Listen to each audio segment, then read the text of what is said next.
Selamat malam, perkenalkan nama saya Emilia Octaviana Bere, NIM 1803030115, kelas C reguler pagi, mata kuliah pendidikan anti korupsi semester 6.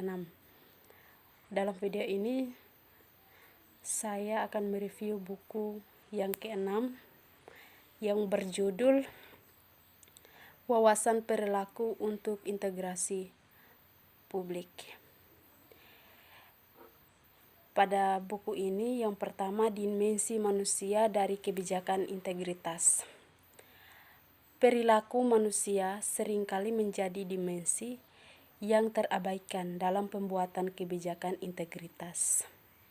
Secara tradisional, upaya pencegahan korupsi didasarkan pada pengambilan keputusan yang rasional model. Hal ini menghasilkan rekomendasi kebijakan yang mendukung penerapan kontrol dan sanksi dan mengurangi kebijakan pembuat keputusan untuk mengurangi ruang lingkup mereka untuk perilaku buruk.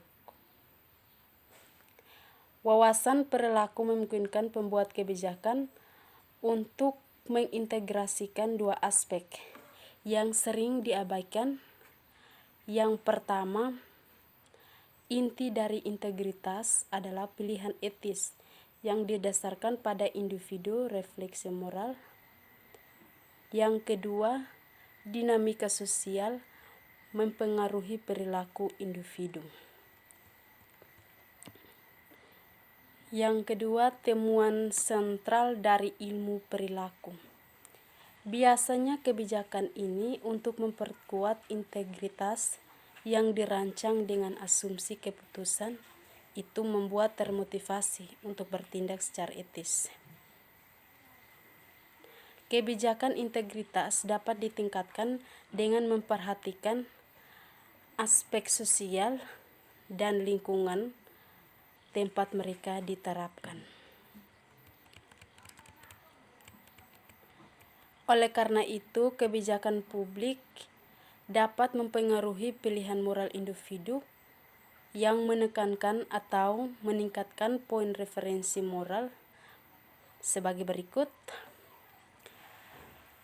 Yang pertama, ada bukti luas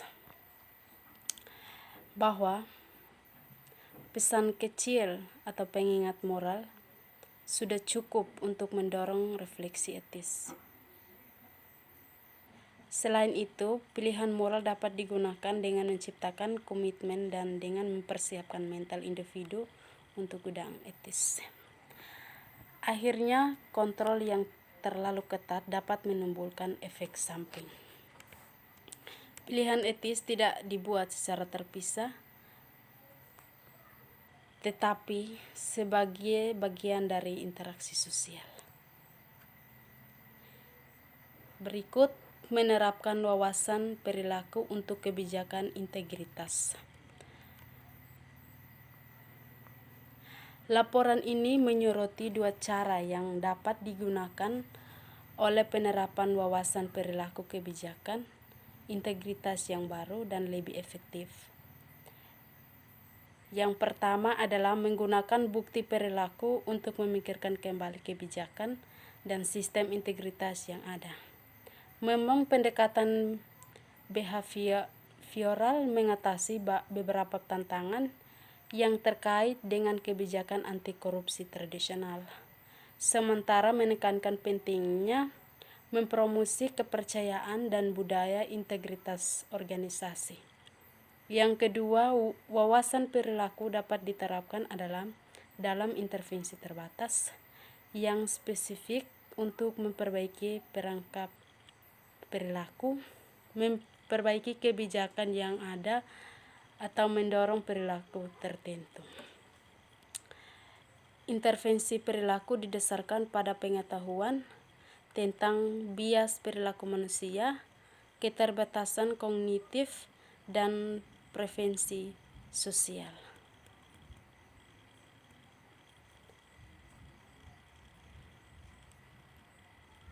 Yang berikut, bab yang pertama, pendahuluan. Sistem integritas publik bertujuan untuk menghasilkan keputusan oleh pejabat publik yang sejalan dengan kepentingan umum. Akibatnya, banyak kebijakan integritas berupaya secara langsung maupun tidak langsung membimbing dan mengatur pilihan atau perilaku manusia. Terlepas dari ini, perilaku perspektif integritas masih diabaikan dalam pembuatan kebijakan.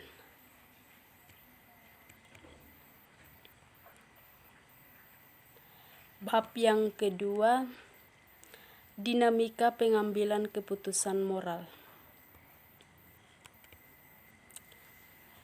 Kebijakan integritas seringkali didasarkan pada pemahaman bahwa orang akan mengeksploitasi peluang untuk melakukan kesalahan setiap kali keuntungannya bernilai risiko berpotensi negatif serta konsekuensinya. Dengan kata lain, individu diasumsikan untuk menimbang kemungkinan untuk mendapatkan seperti ketatnya kontrol internal dan eksternal dan mekanisme deteksi dan sanksi. Berikutnya terhadap keuntungan yang tidak semestinya yang bisa mereka peroleh melalui tindakan atau kelambanan. Implikasi kebijakan dari pandangan seperti itu melibatkan pemantauan tingkat tinggi dan pelaksanaan. Namun dalam kehidupan sehari-hari, moralitas seringkali dipersepsikan sebagai karakter sifat. Ketika dihadapkan pada pilihan terkait integritas, diasumsikan bahwa seseorang akan melakukannya berkonsultasi dengan nilai-nilai pribadinya dan bertindak sesuai dengan nilai-nilai itu. Bagian yang pertama dari bab ini, pilihan moral. Wawasan perilaku utama adalah bahwa pilihan tidak etis seringkali dibuat oleh orang-orang yang secara umum ingin berperilaku etis. Namun, banyak kebijakan integritas tidak diambil memperhitungkan kemungkinan bahwa kompas moral individu-individu ini mungkin gagal. Yang kedua, untung dari korupsi bisa jadi godaan. Dalam menghadapi godaan langsung, orang sering bertindak dengan pandangan yang pendek dan menunjukkan kurangnya kemauan. Oleh karena itu, pendekatan perilaku mencoba membantu individu memasukkan manfaat jangka panjang ke dalam pengambilan keputusan mereka. Misalnya, orang secara psikologis lebih siap untuk menahan godaan ketika mereka tahu itu akan datang cobaan. Penelitian telah menunjukkan bahwa ini berlaku untuk godaan etis. Mengantisipasinya membantu untuk melawan mereka. Perspektif kebijakan ini berarti sebuah penekanan pada identifikasi dilema etika yang khas, misalnya dalam kode etik dan integritas pelatihan. Berikut objektivitas dalam ilusi. Objektivitas dan konsistensi dalam penilaian diharapkan dari pejabat. Mereka tidak selalu bisa diharapkan dari pembuat keputusan manusia. Yang kedua, seringkali kekurangan pilihan moral sebagian karena dinamika pengambilan pilihan moral. Misalnya, struktur dalam sistem integritas dan di seluruh sektor publik harus menjamin kemandirian penilaian peraturan. Oleh karena itu, perlu memperhitungkan bias dalam pengambilan keputusan manusia. Yang berikut, pembenaran membuka ruang gerak moral. Untuk meninjau kembali cita diri moral mereka, orang sering mencari pembenaran untuk bertingkah laku. Pembenaran mengatasi kesenjangan antara ideal moral seseorang dan aktualnya tingkah laku. Mereka berfungsi sebagai penjelasan atau interpretasi dari situasi yang membantu orang untuk melaraskan kembali poin referensi moral dengan persepsi diri. Literatur memberikan berbagai contoh mekanisme yang khas seperti eufemisme, yang kedua metafora buku besar, yang ketiga penolakan korban, cedera atau tanggung jawab, yang keempat legalitas atau pembengkokan aturan, yang kelima penggantian uang tunai, yang berikut delegasi.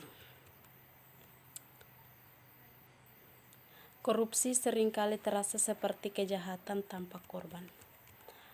Bukti eksperimental menunjukkan bahwa moralitas yang dirasakan dari suatu tindakan menurun dengan jarak antara tindakan dan kerugian yang disebabkan oleh tindakan itu. Memang tidak langsung. Misalnya ketika tugas yang tidak etis didelegasikan atau ketidakpastian mengenai apakah tugas tersebut dilakukan tindakannya sendiri sangat penting karena hasilnya mengurangi rasa tanggung jawab moral. Oleh karena itu, pertimbangan utama dalam desain kebijakan integritas dapat dikurangi jarak antara tindakan dan hal yang berbahaya. Berikut kontrol menanggung biaya tersembunyi. Pengenalan mekanisme kontrol adalah sinyal ketidakpercayaan. Pengusaha yang memantau secara ketat tindakan staf mereka mengirimkan sinyal kepada karyawan mereka bahwa mereka mengharapkan pelanggaran. Di dalam situasi seperti itu, risiko pendeteksian dapat menghalangi mereka yang berniat buruk untuk terlibat dalam perbuatan mereka sendiri. Namun bukti menyoroti dampak buruk pada motivasi intrinsik dan integritas. Sekian dari penjelasan saya. Jika ada kata yang salah, mohon dimaafkan. Sekian dan terima kasih. Selamat malam untuk kita semua.